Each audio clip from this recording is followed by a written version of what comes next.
والصلاة والسلام على أشرف الأنبياء والمرسلين وعلى آله الطيبين الطاهرين وعلى أصحابه الراشدين المرشدين الكاملين وعلى أولياء أمته أجمعين أما بعد فأعوذ بالله من الشيطان الرجيم بسم الله الرحمن الرحيم لقد كان لكم في رسول الله أسوة حسنة صدق الله مولانا العظيم وصدق رسوله النبي الأمين المدين الكريم ونحن على ذلك لمن الشاهدين والشاكرين والحمد لله رب العالمين وہی رب ہے جس نے تجھ کو ہم وطن کرم بنایا ہمیں بھیک مانگنے کو تیرا راستہ بتایا تجھے حمد ہے خدایا تجھے حمد ہے خدایا مصطفیٰ جان رحمت پہ لاکھوں سلام شمع بزم ہدایت پہ لاکھوں سلام جس سہانی گھڑی چمکا طیبہ کا چاند اس دل افروز ساعت پہ لاکھوں سلام ہم غریبوں کے آقا پہ بے حد درود ہم فقیروں کی سربت پہ لاکھوں سلام شب اسرا کے دولہا پہ دائم درود نو شہید بسم جنت پہ لاکھوں سلام اور غوث اعظم امام التقا والوقا جلوہ شان قدرت پہ لاکھوں سلام سید الصالحین زبدۃ العارفین شیخ العالم کی عظمت پہ لاکھوں سلام ڈال دی قلب میں عظمت مصطفیٰ سیدی اعلیٰ حضرت پہ لاکھوں سلام انہیں جانا انہیں مانا نہ رکھا غیر سے کام للہ الحمد میں دنیا سے مسلمان گیا طریق مصطفیٰ کو چھوڑنا ہے وجہ بربادی اسی سے قوم دنیا میں ہوئی بے اقتدار اپنی اس لیے اے ایمان والو اپنے دل میں اس بات کو بٹھا لو کہ ہمیں کرنی ہے شہنشاہ بطحا کی رضا جوئی وہ اپنے ہو گئے تو رحمت پروردگار اپنی واللہ جو مل جائے میرے گل کا پسینہ مانگے نہ کبھی عطر نہ پھر چاہے دلہن پھول شہریار نرم تاجدار حرم نوبہار شفاعت شب اسرا کے دولہا فرش کے شہنشاہ عرش کے تاجدار جناب احمد مختار محمد مصطفیٰ صلی اللہ علیہ وسلم کی بارگاہ بے کس پناہ میں بڑی ہی عقیدت اور اس عقیدے کے ساتھ کہ ہم یہاں سے پکاریں وہاں وہ سنیں مصطفیٰ کی سماحت پہ لاکھوں سلام اور دور و نزدیک کے سننے والے وہ کان لالے کرامت پہ لاکھوں سلام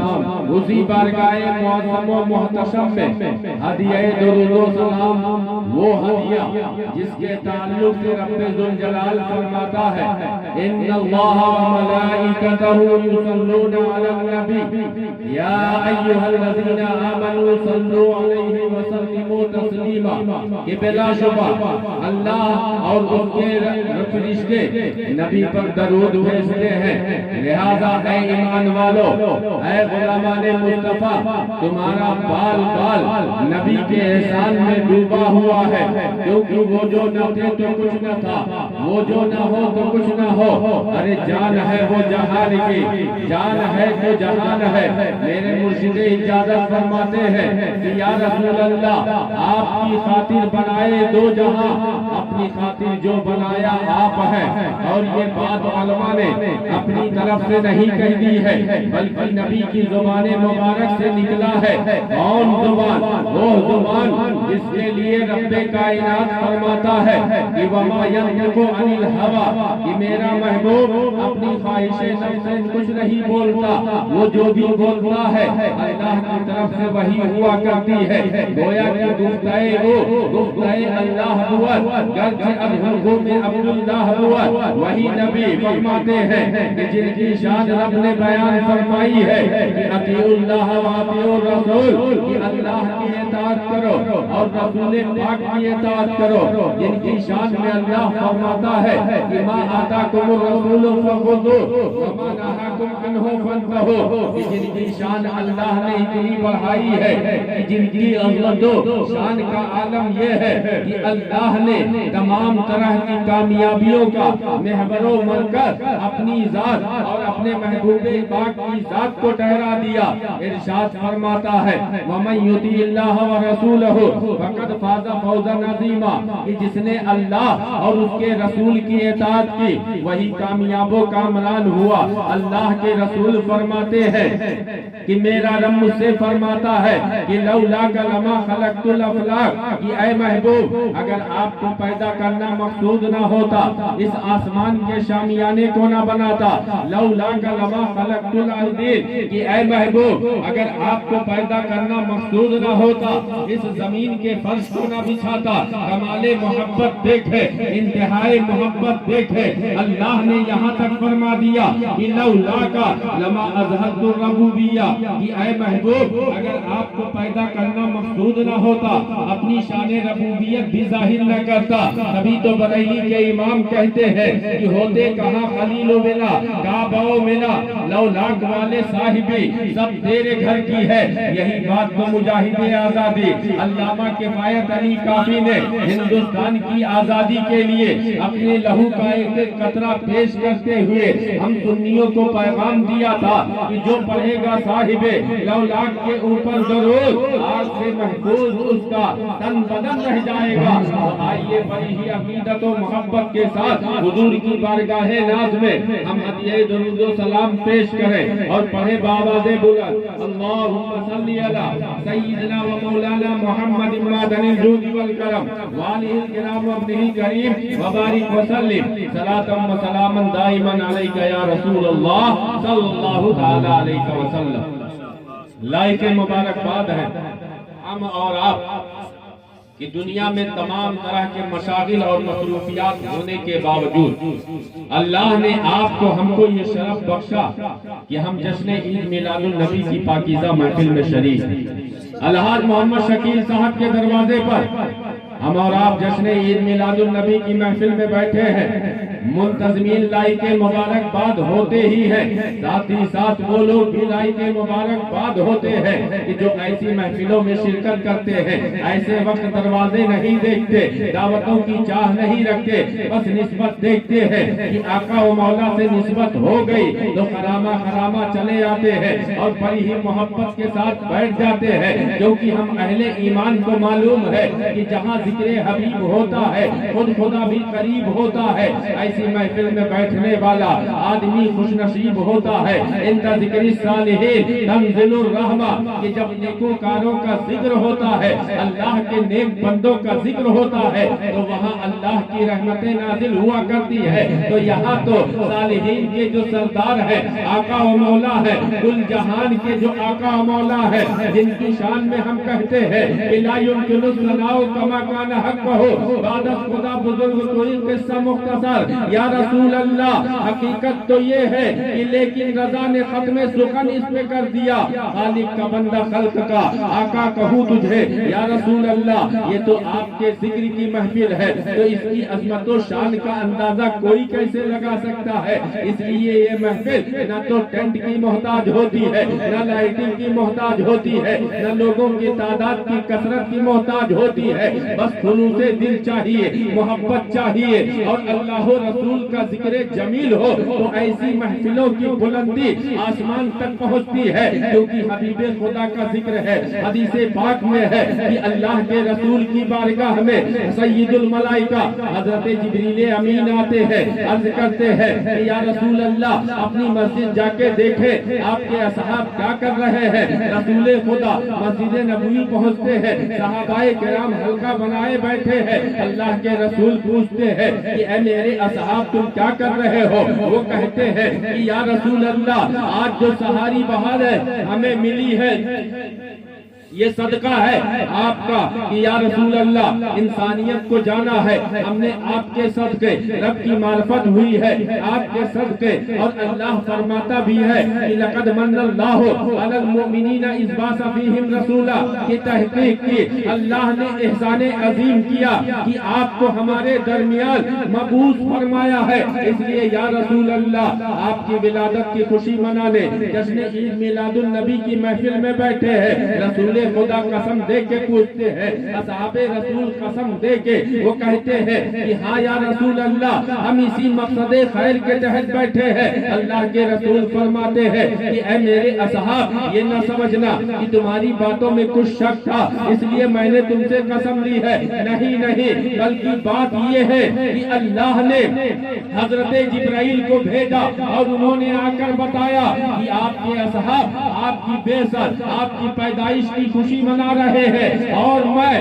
فرشتوں کے درمیان فخر کر رہا ہوں۔ تو اب سوچو مسلمانوں، ہمارے جس کام پر اللہ جل شانہ فخر فرمائے اس کی عظمت و شان کا عالم کیا ہوگا۔ یہ حضور ہے کہ جن کے صدقے ساری بہاریں ملی ہے۔ اللہ قرآن مجید میں فرماتا ہے کہ لقد کان لکم فی رسول اللہ اسوۃ حسنہ، یہ تحقیق کی نبی کی پاکیزہ زندگی تمہارے لیے بہترین نمونہ حیات ہے۔ لیکن افسوس کی بات یہ ہے کہ آج دنیا طلبی میں سے دنیا میں دنیاوی جاہو حشم کے چکر میں اپنی جائیداد اور اپنی ثروت بڑھانے کے لیے، اپنی جو ہے اپنی چوکیداری بڑھانے کے لیے، اپنا جاہو حشم فرضی دکھانے کے لیے ہم دنیا کے لوگوں کو اپنا آئیڈیل بنائے ہوئے ہیں اور ان کے پیچھے چلتے ہیں۔ رسول خدا کی تعلیمات کو، قرآن کی تعلیمات کو ہم فراموش کر بیٹھے ہیں، اس لیے ہم دنیا میں ذلیل و خوار ہو رہے ہیں۔ گلستان اشرفیت کے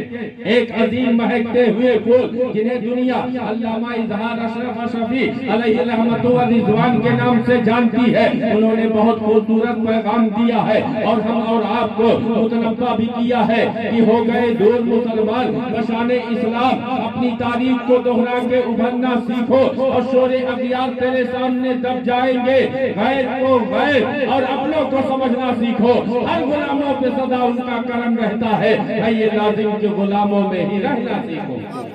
الحمدللہ یہ غلامان مصطفیٰ کی طرف سے محفل کا انعقاد ہے۔ مائک والے صاحب سے میں کہوں گا کہ لیکن حقیقی مسلمان ہونے سے کوسوں دور نظر آ رہے ہیں، اللہ ماشاءاللہ۔ اکثریت کی بات میں کرتا ہوں کیونکہ آپ زمانے جاہلیت کا اگر مطالعہ کریں آپ کو بخوبی معلوم ہو جائے گا کہ برائیاں عروج پر تھی، انسانیت کا کوئی پاس و لحاظ نہ تھا۔ یہ صدقہ ہے رسول پاک کا کہ آپ تشریف لائے تو جہاں تاریخ کا ظلمت قدا تھا، سخت کالا تھا، کوئی پردے سے کیا نکلا کہ گھر گھر میں اجالا تھا، ناریوں کا دور تھا، دل جل رہا تھا نور کا، تم کو دیکھا ہو گیا ٹھنڈا کلیجہ نور کا۔ یہ رسول خدا ہے مسلمانوں، ان پر ایمان بھی کامل ہونا چاہیے اور ان کی بات پر عمل بھی مکمل طریقے سے ہمیں کرنی چاہیے۔ آپ دیکھیں اللہ نے قرآن مجید میں فرمایا ہے یا ایھا الذین آمنوا ادخلوا فی السلم کافہ، کہ اے ایمان والو اسلام میں مکمل طریقے سے داخل ہو جاؤ۔ اب یہی میں آپ کی توجہ چاہوں گا، اپنے ائمہ کرام اور علماء ذوی الاحترام کا دعاؤں کی خاطر بھی توجہ چاہوں گا کہ آپ اس آیت کریمہ میں رب ذوالجلال کے فرمان میں ایک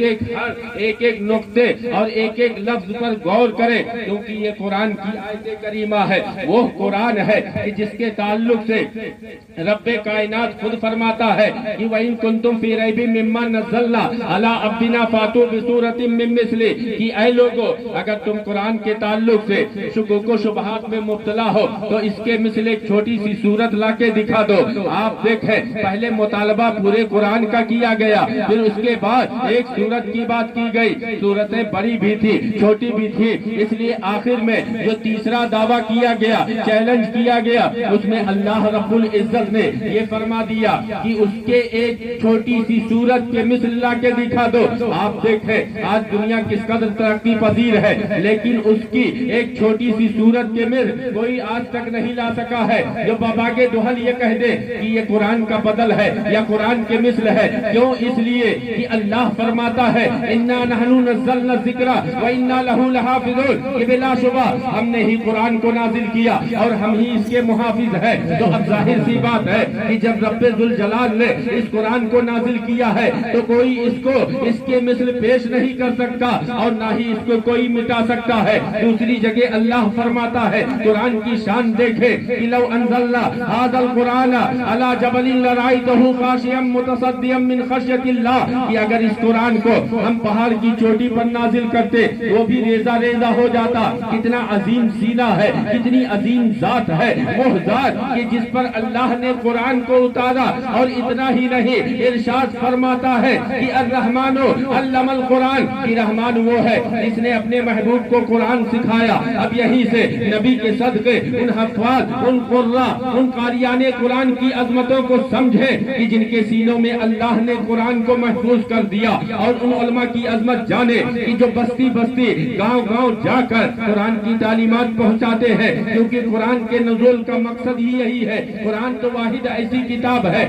کہ جس کا دیکھنا بھی باعث ثواب ہے، جس کا سونگنا بھی باعث ثواب ہے، چومنا بھی ثواب ہے، جس کو گھر میں رکھنا بھی ثواب ہے۔ لیکن آپ مقصد اصلی سمجھے، اللہ سے پوچھیں کہ اے پروردگار عالم، قرآن کو نازل کرنے والا تو ہے اور نازل اپنے بندے پر کیا، یہ ساری باتیں معلوم ہو گئی، لیکن قرآن کو نازل تو نے کیوں کیا ہے؟ تو اللہ فرماتا ہے لِتُخْرِجَ النَّاسَ مِنَ الظُّلُمَاتِ إِلَى النُّورِ، تاکہ اے محبوب آپ اس قرآن کے ذریعہ لوگوں کو تاریکیوں سے نکال کر روشنی کی طرف لائے۔ تو پتا چلا اگر ہمیں ظلمت سے نکلنا ہے، جہالت سے نکلنا ہے تو قرآن پڑھنا پڑے گا، لیکن اس سے پہلے نبی کا واسطہ لینا پڑے گا، کیونکہ اللہ نے فرمایا ہے لِتُخْرِجَ النَّاسَ مِنَ الظُّلُمَاتِ إِلَى النُّورِ، تاکہ اے محبوب آپ لوگوں کو تاریکیوں سے نکال کر روشنی کی طرف لائے۔ تو پتا چلا کہ اللہ نے اپنے محبوب کا واسطہ دے کے دنیا کو یہ بتا دیا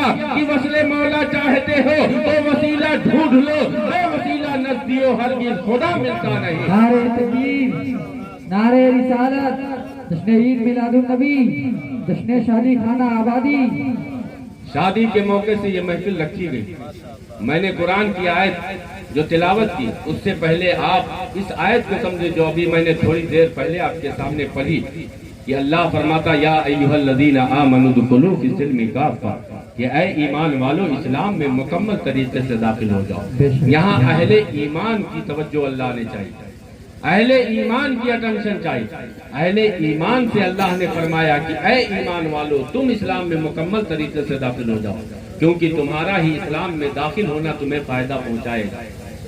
تمہارا ہی اسلام میں آنا کامل طریقے سے تمہارے مفاد میں ہوگا۔ ورنہ تو آپ دیکھیں اسلام کی تعلیمات پر کوئی کتنا بھی عمل کرے، اگر اسلام کی مکمل تعلیمات نہیں ہے، سب سے پہلی تعلیم اللہ کی وحدانیت ہے، رسول پاک کی سچی رسالت ہے، ان کی محبت ہے، اگر وہ دل میں نہیں ہے تو لاکھ نماز روزہ کرے، حج و زکوٰۃ کرے، اعمال صالحہ کرے، اس کے سارے اعمال اس کے منہ پہ مار دیے جائیں گے، کیونکہ اللہ تعالیٰ بے ایمانوں کے کسی بھی اچھے کام کو قبول نہیں فرمائے گا۔ اب اللہ نے فرمایا ہے کہ اسلام میں مکمل طریقے سے داخل ہو جاؤ۔ تو اسلام ہے کیا؟ ایمان ہے کیا؟ تو اسلام نام صرف جو ہے عبداللہ یا غلام احمد یا غلام غور یا غلام خواجہ رکھ لینا نہیں ہے، بلکہ اصل اسلام یہ ہے کہ اگر آپ مسلمان گھرانے میں پیدا ہو یا مسلمان گھرانے میں نہیں بھی ہو، اگر اسلام قبول کرتے ہو تو مکمل طریقے سے کرو، یعنی اللہ رسول پر تو ایمان رکھو ہی،